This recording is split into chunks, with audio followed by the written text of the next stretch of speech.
The gaming industry is making more money than ever before. So why does it feel like it's falling apart? The global games market just hit roughly $197 billion in 2025, another record year, and it's still climbing. More money flowing in than ever before, more players than ever before, yet the layoffs keep coming in like clockwork. Thousands of jobs cut again this year. Epic, Eidos Montreal, and a bunch of other major studios dropping hundreds of developers at a time. Entire teams wiped out. Projects canceled left and right. Developers' morale is in the toilet. So here's the question that's been bothering me.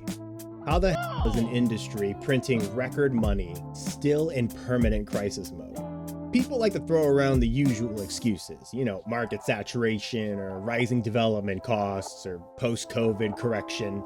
But none of those explanations feel like they fully add up when you look at the scale of what's happening. Something deeper is clearly broken, and it's leading to a ton of expensive flops and disappointed players. So what's actually going on? And even when these games don't completely bomb, a weird phenomenon keeps repeating. You catch the trailer, and maybe it looks incredible. Next-gen visuals that could give Marvel a run for its money. Big set pieces, big emotional storytelling. You buy the game, and maybe somewhere around the 4 to 8 hour mark, you get this really weird feeling. You can't fully explain it, you just know you don't like it. That feeling? It's boredom mixed with regret. You finally realize the game never actually hooked you.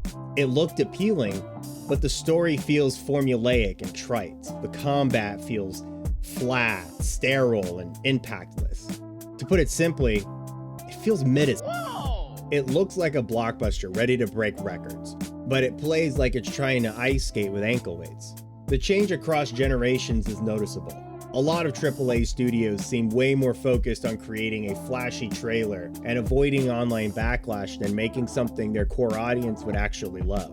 They hit their internal checkboxes, play it safe for the general audience, and end up with characters that feel restrained instead of bold and unapologetic. You see it in progression systems that feel like boring checklists rather than rewarding mastery. Open worlds that look stunning but give you way less real agency and discovery than games from 10 to 15 years ago. It's like games are tiptoeing around their own audiences instead of leaning into what made past hits addictive. Players are reacting exactly how you'd expect. Many finish the main story and drop off instead of sinking hundreds of hours like they used to with older titles in the same franchises. The visuals get them in the door, but the gameplay doesn't keep them around. And that's if they even finish the story. This isn't gamers resisting change. It's gamers noticing when their time, their money, and their agency are being pushed to the back seat in favor of the message the developers want to deliver.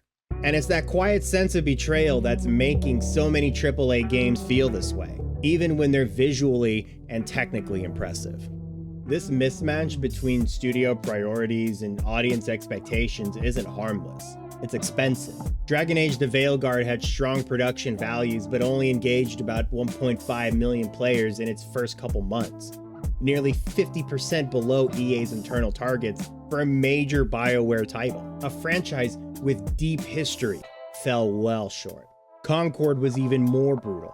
Sony reportedly spent hundreds of millions on this hero shooter, even created its own cinematic universe. And it sold roughly 25,000 copies, struggled to break a few hundred concurrent players on Steam, and was fully shut down and refunded within weeks. One of the fastest, high-profile failures in years. Assassin's Creed Shadows generated plenty of pre-launch noise and controversy over its direction and characters. While it had a decent start, it still landed below Ubisoft's expectations for a flagship release, adding more pressure to the company already struggling. These aren't isolated misses. They're symptoms of the same problem. Betting enormous amounts of money on games that drifted from proven core audiences' desires. Tight gameplay, respect for lore and setting, and fun above all. When it flops, the instinct for too many is to blame gamers instead of re-examining the product. Then the next round of layoffs hits. But we already have living proof that this doesn't have to be the future. Capcom's Monster Hunter Wilds sold over 11 million copies. They didn't get there by chasing trends, adding unwanted lectures, or trying to be everything to everyone. They doubled down on what their core audience loves: deep, rewarding combat systems, epic hunts, meaningful progression, great co-op, and pure gameplay addiction. No pandering, no committee-designed messaging, just excellent execution for the players who've kept the series alive for years. Now, I'm not saying they had the most perfect launch, but I would argue that the majority of their core audience enjoyed the game overall. And that isn't nostalgia. It's cold, hard results. Studios that stay obsessive about audience-first design and gameplay depth are consistently outperforming the ones chasing external applause. The data keeps showing the same thing. When you build for the people who actually buy and play your games long-term, the market rewards you massively. So here's the part the industry needs to hear. The power has always belonged to us, the players. When gamers consistently vote with their wallets, their playtime, their reviews, and voices, the publishers feel it. The pattern is crystal clear now.